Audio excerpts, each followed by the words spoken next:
তো চলুন এখন আমি ওই 40-এর নিচে যাদের বয়স এমন মহিলাদের এসআইআর ফর্ম অর্থাৎ এনুমারেশন ফর্ম কেমন ফিল আপ হবে সেই বিষয়ে আমি একটু দেখিয়ে দিই আপনাদের।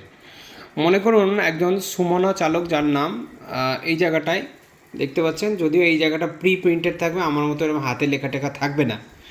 আচ্ছা, তারপরে এইগুলো সব তো লেখাই থাকবে, আপনি জানেন নিশ্চয়ই, যারা পেয়ে গেছেন তারাও দেখেছেন। এই জায়গাটায় কিউআর কোড থাকবে, এখানে একটা ফটো অলরেডি থাকবে, আর ডান সাইডে দেখুন এখানে ফাঁকা জায়গা, এখানে স্ট্যাম্প সাইজের একটা ফটো সাঁটিয়ে দিতে হবে বা চিটিয়ে দিতে হবে।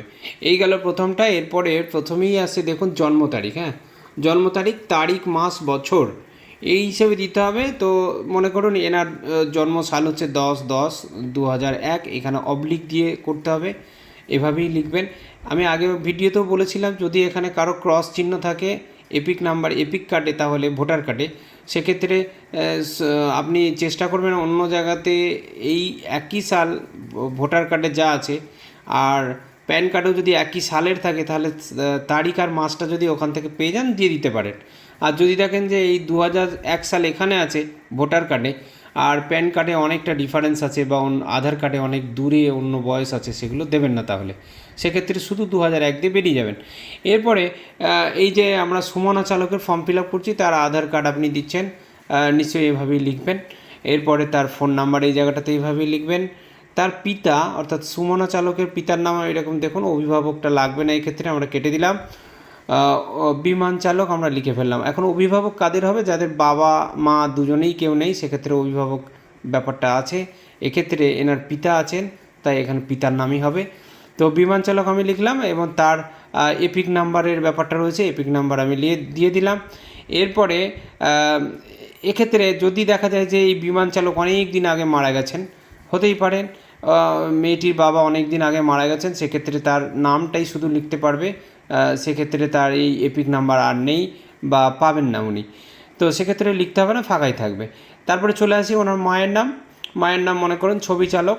এই ছবি চালকেরও একই কেস, যদি উনি জীবিত থাকেন তাহলে ওনার এপিক কার্ডের নাম্বার আপনি পাবেন, সেক্ষেত্রে লিখবেন, না হলে লিখবেন না, ফাঁকাই থাকবে, এতে কোনো অসুবিধা হওয়ার কথা না। ওই জন্য দেখুন এখানে লেখা আছে যদি থাকে, তার মানে যদি নেই মানে আমি ফাঁকা রাখবো, অসুবিধা কিছু নেই।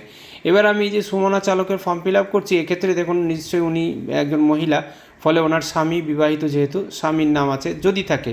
এখন উনি যদি ডিভোর্সি হন, তাহলে ওনার আবার এটা নাও থাকতে পারে, সেই জন্য যদি বলা আছে। আমি ধরে নিলাম ওনার স্বামী আছেন, তাহলে ওনার স্বামীর নাম আমি লিখলাম, এবং ওনার স্বামী জীবিতই আছেন, সেই জন্য আমি এটা লিখলাম। হতে পারে আবার ওনার স্বামী মারা গেছেন বেশ কয়েক বছর আগে, ফলে ওনার এই মুহূর্তে আর এপিক কার্ডের কোনো নাম্বার নেই, সেক্ষেত্রে আপনি ফাঁকাই রাখবেন। আর যদি উনি জীবিত থাকেন, তাহলে যেভাবে আমি লিখেছি এভাবেই লিখবেন। তাহলে এই গেল উপরের পোর্শনটা হয়েছে। এবারে আমি এখানে বলি যে বাংলা না ইংরাজিতে অনেকে আমাকে প্রশ্ন করছেন। এই যে দেখুন অনেকটা ফাঁকা জায়গা আছে, যদি মনে করেন আপনার নামটা এমন এক রকমের যে বাংলা লিখলে ইংরাজিতে যিনি এটা কনভার্ট করবেন তিনি ভুল করে ফেলতে পারেন, তাহলে আপনি এখানে ব্র্যাকেটে আপনি লিখে দিতে পারেন ইংরাজিটা, হয়েছে, তাতে কোনো সমস্যা হবে না। এরপর আমি চলে আসি, যেহেতু আমি আগেই দেখেছি 2001-এ ওনার জন্ম, তাহলে তার বয়স এই মুহূর্তে 24 বছর, ফলে তার নিজের 2002 সালে ভোটার লিস্টে নাম থাকার কথা নয়, ফলে আমরা এটাকে কেটে দিলাম। তিনি তার বাবার রিলেশানে এই জায়গাটাতে ফিল আপ করবেন, দেখাবেন। তাহলে তার বাবা আমি একটু আগেও লিখেও ফেলেছি, দেখুন বিমান চালক। তাহলে এই বিমান চালকের নাম 2002 সালে আছে, তাই আমি সেখান থেকে দেখে বিমান চালকের নামটা আমি লিখলাম। এক্ষেত্রে শুধু যদি বিমানই থাকে, হ্যাঁ, বিমান শ্রী বিমান রয়েছে, তাই আপনি দেবেন যা 2002 সালে আছে সেটাই। তার এপিক নাম্বার যদি থাকে সেটা দেবেন। এখন যদি কেন বলছি, দেখবেন 2002 সালের যে ভোটার লিস্ট, সেখানে অনেকেরই নামের পাশে এপিকের জায়গাটায় ফাঁকা আছে, এতে কোনো অসুবিধা নেই, এটা ইসিআই জানে। এরপরে এই বিমান চালকের চালক তো আছেন, তার একটা 2002 সালে নাম, তার পাশেই দেখবেন তার বাবা অর্থাৎ পিতার নাম আছে, অর্থাৎ আমি এখানে চন্দন চালক পেলাম।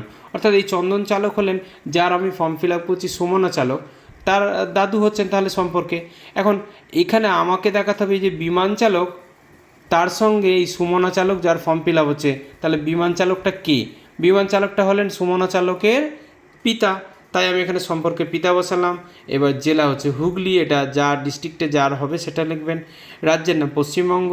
বিধানসভা ক্ষেত্রের নাম, এটা একদম 2002 সালের উপরে একেবারে প্রথমেই আছে, হ্যাঁ, সেখানে দেখবেন 199 পোল বা 200 99 মালদা উত্তর এইভাবে লেখা থাকতে পারে, হ্যাঁ, সেগুলো করবেন আপনি।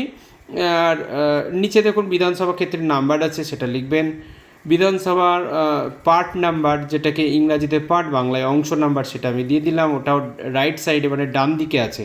আর ক্রমিক সংখ্যা যে নামটি আপনি খুঁজে পেয়েছেন এই বিমান চালককে যত নাম্বার সিরিয়ালে, সেই সিরিয়ালটা এখানে আপনি বসিয়ে দিলেন।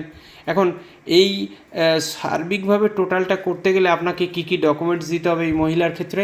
এই মহিলার ক্ষেত্রে আপনাকে ডকুমেন্টস দিতে হবে, ফার্স্ট তার বাবা এই বিমান চালক 2002 সালের ভোটার লিস্টের যে জায়গায় আছেন সেই ভোটার লিস্টটা তুলে বা প্রিন্ট আউট বের করে রাখতে হবে আপনার কাছে।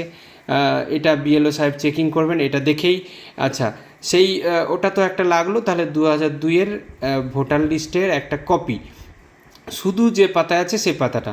আচ্ছা, এই বিমান চালক যে এই আপনার সুমনা চালকের বাবা, সেটা প্রমাণ করবেন কি করে?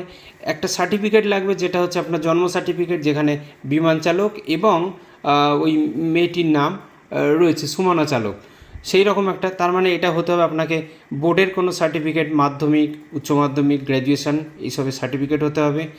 আর এক্ষেত্রে আপনি যদি দেখেন যে কোনো বোর্ডের সার্টিফিকেট নেই, আপনার উপায় নেই, আপনি 5-এর সার্টিফিকেট বের করেছেন, 7-এর বের করেছেন, 9-এর বের করেছেন, 8-এর বের করেছেন, সেটাই আপনি হাতের কাছে রাখবেন।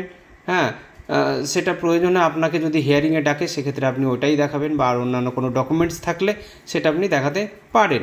এবারে এই বিমান চালকের নাম আমরা 2000 যা পেয়েছি ওইটা দিলাম, অর্থাৎ একটা ডকুমেন্টস হিসেবে আমরা সার্টিফিকেট দিলাম। এখন এই সার্টিফিকেটটা কি উনি নেবেন বিএলও সাহেব?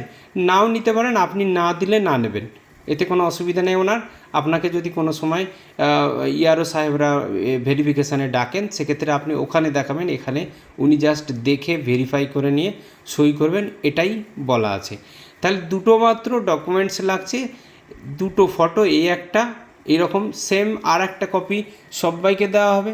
সেক্ষেত্রে দুটো ফটো দু জায়গায় সারতে হবে, দুটো একই কালিতে একই হাতের লেখায় লিখতে হবে, আলাদা আলাদা লিখলে হবে না, সেক্ষেত্রে অসুবিধা হতে পারে। এই ব্যাপারগুলো তাহলে আমি জানিয়ে দিলাম আপনাদেরকে। আর সব কিছু চেকিং করে নিচে বিএলও সাহেব এখানে সই করবেন। তার এর আগে আমি বলে রাখি যে এখানে সইটা কার হবে?